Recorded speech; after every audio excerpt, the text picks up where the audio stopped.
This is doctor Anil खैर from numero clinic. Lo Shu grid क्या होता है?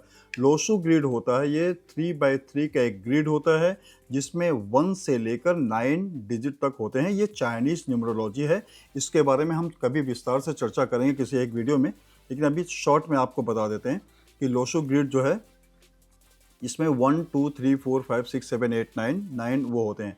इनको अगर हम डायगनली जोड़ेंगे जैसे 4 5 6 एंड 2 5 8 दैट विल कम 15। अगर हम हॉरिजॉन्टली जोड़ेंगे जैसे 4 9 2 15 3 5 7 15 8 1 6 15 इस तरीके से आता है। अगर हम वर्टिकली जोड़ेंगे तो भी इस तरीके से 4 3 8 भी 15 होता है, 9 5 1 भी 15 होता है, सो 2 7 6 भी 15 होता है। तो ये लोशो ग्रिड होता है। लोशो ग्रिड कैसे बनाते हैं, हम कैसे करते हैं, तो इसका इस्तेमाल हम 2-3 तरीके से करते हैं। जैसे आपका डेट ऑफ बर्थ है 13 मार्च 1971, तो सबसे पहले 13 1 3 then 3 then 1 then 9 then 7 then 1, इसको हम सबको लोशो ग्रिड में जिस तरीके से ये लोशो ग्रिड बनाया गया है उसी जगह पे इसको हम फिल कर देंगे। उसके बाद हम निकालते हैं बर्थ डेट। तो बर्थ डेट मैंने 13 है तो 4 हो गया, फिर 4 को भी ऐड करेंगे। फिर उसके बाद हम लाइफ पाथ नंबर निकालेंगे, सबको डेट मंथ और ईयर करेंगे तो उसको भी हम ऐड कर देंगे, उसको भी हम लोशो ग्रिड में वो करेंगे। तो इस तरीके से हम देखेंगे कि बहुत सारे जैसे कि जो ग्रिड में जो है 3x3 का है उसमें कुछ मिसिंग्स नंबर होंगी, कुछ रिपीटेटिव नंबर होगा और बहुत सारी चीज़ें होती हैं, राइट ना। तो उसके बारे में हम लोग फिर बात करते हैं, फिर उसको समझाऊंगा नेक्स्ट वीडियो में कभी, ठीक है। अब आता है शेल्डियन कैलकुलेटर। शेल्डियन कैलकुलेटर क्या होता है? शेल्डियन कैलकुलेटर जो होता है इसमें 1 से लेके 8 नंबर तक होता है और आपके नाम, मान लिया आपका नाम रजनी अवस्थी है तो रजनी अवस्थी का आर का एक वैल्यू होगा, ए का होगा, जे का होगा, एन का होगा, आई का होगा। जैसे कि 1 के लिए असाइन वर्ड्स हैं ए आई जे क्यू वाई, 2 के लिए है बी के आर, 3 के लिए है सी जी एल एस, 4 के लिए है डी एम टी, 5 के लिए है ई एच एन एक्स, 6 के लिए है यू वी डब्ल्यू, 7 के लिए है ओ जी एंड 8 के लिए है एफ पी। 9 नंबर का कोई भी स्थान शेल्डियन कैलकुलेटर में नहीं। उसके पीछे रीज़न ये है कि 9 को अगर हम किसी भी चीज़ में ऐड करते हैं तो वो पर्टिकुलर डिजिट हो जाता है। जैसे 9 में अगर हम 5 को ऐड करते हैं तो 9 और 5 कितना हो गया है? 14, और 1 + 4 फिर 5 आ गया। इससे 9 में 6 को ऐड करते हैं, 9 and 6 15, और 1 + 5 इसको ऐड करते हैं तो वो फिर 6 आ गया। 9 में 7 का करते हैं, 9 7 16 हो गया, और 6 + 1 फिर 7 हो गया। तो इसलिए शेल्डियन कैलकुलेटर में हम लोग कभी भी 9 का इस्तेमाल नहीं करते हैं। Expression number. एक्सप्रेशन नंबर क्या होता है? एक्सप्रेशन नंबर, मान लिया कि आपका नाम रजनी अवस्थी है तो आप रजनी अवस्थी, आप पहले अपना पूरा नाम लिखिए। आर के एक वैल्यू हो गई 2, ए की हो गई 1, जे के हो गई 1, एन की हो गई 5, आई की हो गई 1, रजनी अवस्थी ए की हो गई 1, डब्ल्यू की हो गई 6, ए की हो गई 1, एस की हो गई 3, टी की हो गई 4, एच की हो गई 5 एंड आई की हो गई 1। जब हम इसको पूरे को ऐड कर डालेंगे उसके बाद ये 2 डिजिट में आएगा, 2 डिजिट को हम सिंगल डिजिट में बदल देंगे तो ये निकलेगा आपका एक्सप्रेशन नंबर। अब एक्सप्रेशन नंबर क्यों निकाला जाता है, इसका क्या मतलब है? एक्सप्रेशन नंबर का मतलब ये होता है कि ये आपको दर्शाता है आपके न्यूमरो चार्ट में कि आपका नेचुरल टैलेंट क्या है, ठीक है। आपके एरियाज ऑफ ग्रोथ क्या क्या हो सकते हैं, आपकी पर्सनालिटी को डिफाइन करता है, ठीक है। ये आपकी स्ट्रेंथ को, चैलेंजेस एंड ओवरऑल डेस्टिनी जो होता है उसके बारे में आपका एक्सप्रेशन नंबर बताता है। तो फिर मैं आपको फिर बताना चाहूँगा एक्सप्रेशन नंबर क्या होता है। एक्सप्रेशन नंबर जो है वो आपके शेल्डियन कैलकुलेटर होता है जिसमें 1 से लेकर 8 तक की वैल्यू होती है। Once again, 1 is for A I J Q Y, 2 is for B K R, 3 के लिए सी जी एल एस, 4 के लिए डी एम टी, 5 के लिए ई एच एन एक्स, 6 के लिए यू वी डब्ल्यू, 7 के लिए ओ जी और 8 के लिए एफ पी। तो आप जब इस वैल्यू को कैलकुलेट करेंगे अपने नाम के अकॉर्डिंग तो उसका एक सर्टेन वैल्यू 2 डिजिट में आएगा। उसको ऐड करने के बाद एक पर्टिकुलर डिजिट आएगा 1 2 3 4 5 6 7 8, उसके हिसाब से आपकी पर्सनालिटी निर्धारित होती है।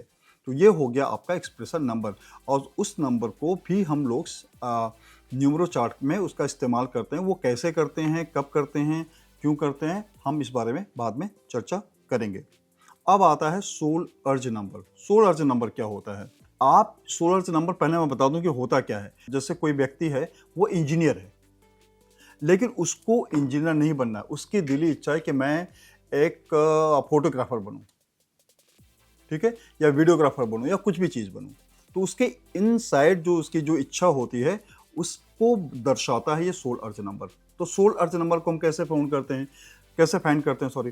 तो उसके लिए मान लिया कि आपका नाम है रजनी अवस्थी, फिर एक, तो रजनी अवस्थी में जितने बार वॉवेल्स आएंगे, ए वॉवेल का मतलब होता है AEIOU, ठीक है।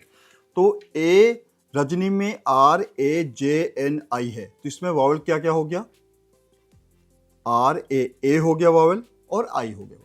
तो A की वैल्यू 1 होती है और I की वैल्यू 1 होती है। इसी तरीके से अवस्थी में देखेंगे कि क्या क्या आता है, उसको वैल्यू को देखेंगे, उसका वैल्यू निकालेंगे, ऐड करेंगे, फिर सबको ऐड कर देंगे। मान लिया किसी का 5 आया, किसी का 4 आया, किसी का 3 आया, तो उसके हिसाब से उसकी जो है वो 16 अर्ज नंबर होगा। मतलब कि इनर मोस्ट जो डिज़ायर होंगी उसी नंबर को हिसाब से होंगे। मान लिया 5 है, तो 5 का मतलब क्या होता है, आप बहुत बैलेंस्ड होंगे, आप बहुत ही अच्छी तरीके से मतलब बात करते होंगे, ठीक है, आप बहुत ज़्यादा जो भी है, मैंने 5 से रिलेटेड जो भी सारी चीज़ें होंगी, जो भी क्वालिटी 5 की होंगी, वो आपको उसमें नज़र आएंगी, ठीक है। अगर मान लिया कि 1 है, तो आपके अंदर लीडरशिप की क्वालिटी होगी, ठीक है, इनोवेटिव होंगे आप। तो इस तरीके से आपकी 16 अर्ज नंबर जो है आपकी इनर पर्सनालिटी को बताता है, ठीक। अब हम आते हैं पर्सनालिटी नंबर। पर्सनालिटी नंबर क्या होता है, ठीक है। पर्सनालिटी नंबर ये होता है कि जो एक्सटर्नल बिहेवियर होता है, आपका अपीयरेंस, आपका मैनर, ये बताता है। पर्सनालिटी नंबर कैसे फाउंड करते हैं, मान लिया आपका नाम रजनी अवस्थी है। अब रजनी अवस्थी में अभी हमने जब उसके बारे में बात किया था, 16 अर्ज नंबर के बारे में बात किया था, तो मैंने आपको बताया कि AEIOU से वो निर्धारित होता है। लेकिन जब हम पर्सनालिटी नंबर की बात करते हैं, तो इसमें होता है कॉन्सोनेंट होता है। कॉन्सोनेंट क्या होता है, AEIOU को छोड़कर जितने भी अल्फ़ाबेट्स होते हैं उनको हम कॉन्सोनेंट कहते हैं। तो रजनी, मान लिया रजनी के बारे में सिर्फ बात करते हैं, तो R हो गया उनका एक कॉन्सोनेंट, ए वॉवेल है, नहीं काउंट होगा। J कॉन्सोनेंट है, वॉवेल होगा। R हो गया, J हो गया। N है, N कॉन्सोनेंट है। I वॉवेल है, तो नहीं काउंट होगा। इन तीनों को हम ऐड कर देंगे, तो R की वैल्यू होती है 2, J की होती है 1 और N की होती है 5। तो 5 + 1 6 और 2 6 एंड +2 8। तो इनका पर्सनालिटी नंबर जो है 8 है। तो 8 के जो भी कैरेक्टरिस्टिक्स हैं उसके हिसाब से इनकी पर्सनालिटी होगी, जिसके बारे में हम लोग काफ़ी बात कर चुके हैं। अब आता है लास्ट में मैच्योरिटी नंबर। मैच्योरिटी नंबर क्या होता है, मैच्योरिटी नंबर आपके बताता है कि आपका अल्टीमेट गोल और पर्पस ज़िंदगी में क्या है, आप चाहते क्या हैं ज़िंदगी में, उसके बारे में ये बताता है मैच्योरिटी नंबर। अब मैच्योरिटी नंबर कैसे निकालते हैं, जैसे मैच्योरिटी नंबर निकालने के लिए आपको लाइफ पाथ नंबर और एक्सप्रेशन नंबर को ऐड कर देना पड़ता है। मान लिया रजनी अवस्थी का लाइफ पाथ नंबर 5 है और उनका एक्सप्रेशन नंबर जो कि अपने नेम से आता है वो 7 है। तो 5 और 7 को जोड़ेंगे तो 12 आएगा। 12 के बाद ये 3 हो जाता है, 1 + 2 = 3। तो इनका जो मैच्योरिटी नंबर है वो 3 होगा। मैच्योरिटी नंबर जो है पर्सनल ग्रोथ के बारे में बात करता है, अचीवमेंट के बारे में बात करता है और चैलेंजेस के बारे में बात करता है, ठीक है। तो मैं उम्मीद करता हूं कि हमने बहुत सारी चीज़ों को आज समझा और अब नेक्स्ट वीडियो में इसके बारे में विस्तार से चर्चा करेंगे। एक नए टॉपिक के साथ हम आएंगे और बहुत अच्छी अच्छी बातें बताएंगे।